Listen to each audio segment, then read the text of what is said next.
I'm actually born and raised here in Squamish. It's on a reserve across here. And I've seen a lot, but through the years as growing. My name is Paul Lewis, and I represented the Indigenous people of the Chocolate Valley Squamish Nation. Squamish Nation, I was born and raised here. So I guess I could start off by talking about how I got my foot in the door in logging. Started in 1999. We're one of the only families logging. We have, I believe there's 11 cut blocks. There's 11 blocks on this reserve here, and we all work together.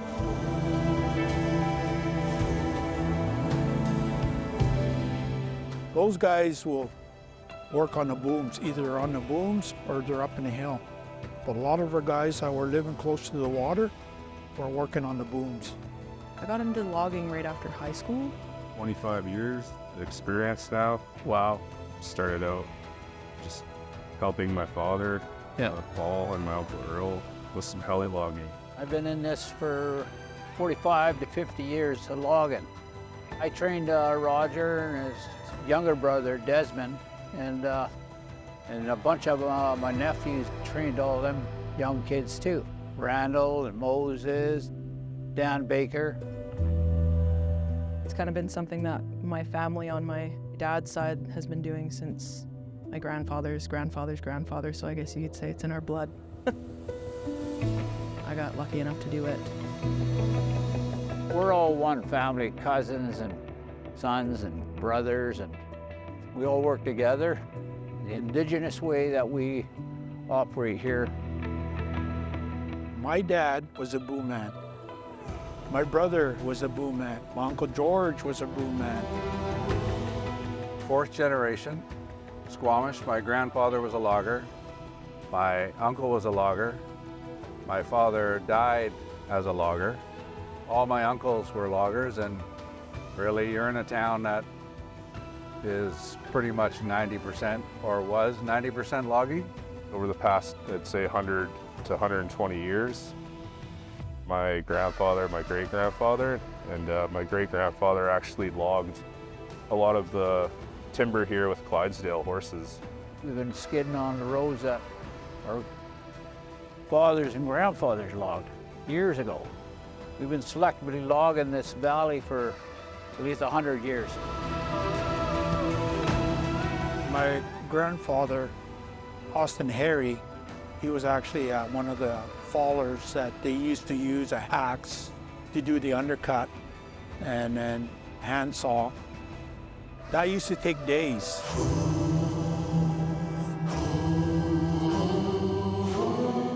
Those days, those were huge trees to drop, so sometimes it would take them a week to take a tree down. I always remember too when them mentioning about using the rivers to move their product, the trees, they would dump them in the river and they used to float down until they get to the sound here, then they'll put everything, bundle up into booms from there. As time revolved and industry started to adapt and to try to make things easier for themselves to get it down to be productive.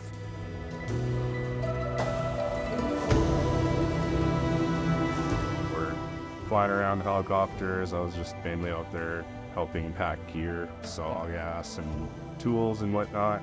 Just getting, broken into walking around on the terrain. Heli logging's obviously steep ground. This is the log loader. It's got a grapple, boom and stick. We use these types of machines for swinging logs to the landing site. So that's this area here that's all flat for processing. And then once everything's measured and cleaned up, take all the limbs off. This maple here is going to be loaded into 40-foot sea-can containers and exported to China. My starting in logging was when I was in my early 20s. I am proud to have done that type of work. There's definitely a lot of career and job employment opportunities for Indigenous people. I like to hire a lot of my family and bring up some younger generation and train them in running a chainsaw, hooking chokers on the line skidder, just general duties to help, and then eventually start operating equipment. Proud to see that the Indigenous Resource Network is continuing to focus on our younger generations to have what we used to have. When I left, it kind of went downhill, but I can see it slowly coming back with our Aboriginal people. I mean, not just here in Squamish, but all throughout. For about 7-8 years, I was the lead guy for our operations and operating equipment. And then 2020, Squamish Forestry decided to take a pause from operations. So unfortunately, everybody was let go. And then from there, I was kind of debating, do I go into a new industry or do I just stick it out with forestry? So I stuck it out with forestry, became a bit of an entrepreneur, started my own logging company, secure contracting. Yeah, everything kind of just fell in place. Everybody that I worked with here, you know, they were old-time loggers and had a lot of knowledge, and they always took the time to, you know, stop and explain anything that you needed to know or ask. A lot of them have some experience because the elder or somebody in the family has already done it, so they shared those types of experiences. The younger generation in my years, about 20 years we've been logging together. My son, Roger. Yeah. Being a female, especially coming into a male-dominated industry, it was really nice to have a group of guys that were willing to, you know, take that 20 minutes to stop and show you how to, you know, run the machine where it would be easier for you, or, you know, even the scaler, you know, working for our company is that we've never discriminated.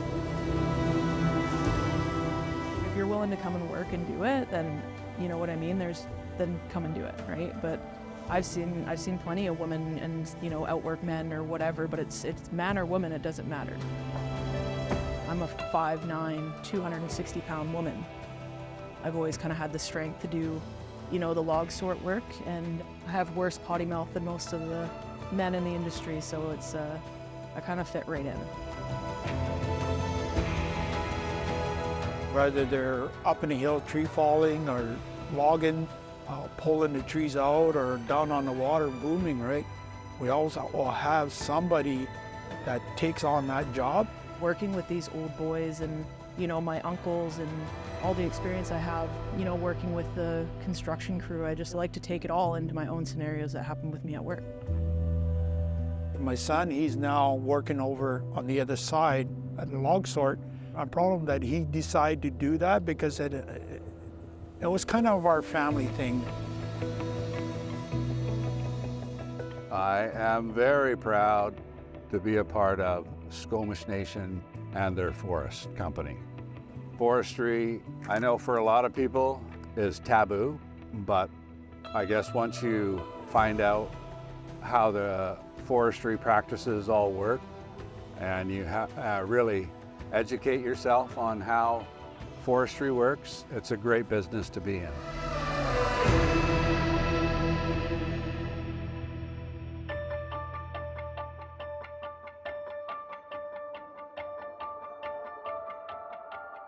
For us, like the loggers, like for myself, speaking as a, you know, not only as a Squamish Nation member, but like as just a forestry worker in general, I care about the land, I care about the wildlife. It's super important to me. Yeah. I would say I'd probably care more so than just, you know, a regular everyday other person. This town wouldn't even be here if it wasn't for logging. You know what I mean? It wouldn't even have been on the map without it. In my years of logging, that's when the environmentals started to have a concern about the clear cutting. Further up the valley where they're logging right now, you just see a clear cut. We don't operate like that. Things have become so more environmentally friendly. I can understand clear cutting and, just over harvesting. That is an issue. We're a different system altogether because the other operations, they're clear cutting. Mainly what we do here is repeated select logging. So if we get certain orders for maple or alder, cedar, fir, we're only logging that species in a small area. Everybody wonders why we're still working in this area. Every year we work in this area, right? It's a system that we play that we don't go in and clear cut it.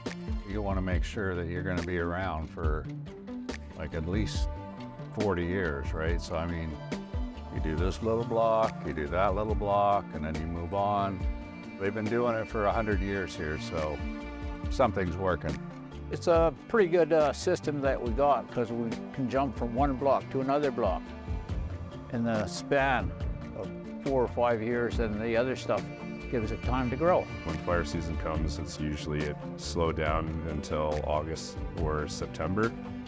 So it's, trying to find different ways to fill in that downtime from logging. There's firefighting, there's tree planting, just a matter of setting things up for when one thing slows down, we can, ramp it up in a different area. There's an old picture of the mountain in front of Atwell, and the whole mountain is bare.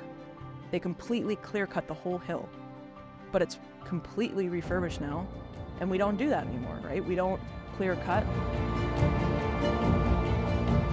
When it rained, you had no more water absorbent on the hills, so it would start to slough down into the river. So that's one of the reasons why the environmentalists got involved. They wanted from there to start what we call the selective logging. So there were patches were logged out, but still have enough there to sustain the hillside without it having a mudslide. Protesters on old growth forests and this and that don't want us to follow the big cedars anymore with the fires that went through there, and now the stuff is dried up now and it's all dead and it's just blowing down now, so we're doing shake blocks now. We plant way more than we take. There's special times of the year where there's nesting for birds and whatnot, and there's areas and times that we do not harvest. We do replant every year too, as we go. The old skid trails here, we plant along the side of the trails so we don't mess up the growth of the trees. So for every tree that we take down, we put 3 back in its place. The positive thing about that is taking out some of the larger, older stuff that's somewhat rotting, like some of the logs here, and utilizing the lumber before it actually rots and falls to the ground. And that gives the smaller trees an opportunity to grow, to get more nutrients, more light. A young tree gives off like 10 times more oxygen than a huge old growth tree. It's just like gardening. You're taking some of the stuff out and it gives way to other smaller trees, smaller saplings to grow. They don't realize that, that one big tree is killing all these trees around it. They don't realize that logging helps prevent forest fires and, stuff like that. There's been cut blocks that have actually saved like towns from being burnt down because it made a gap in between the forest fire.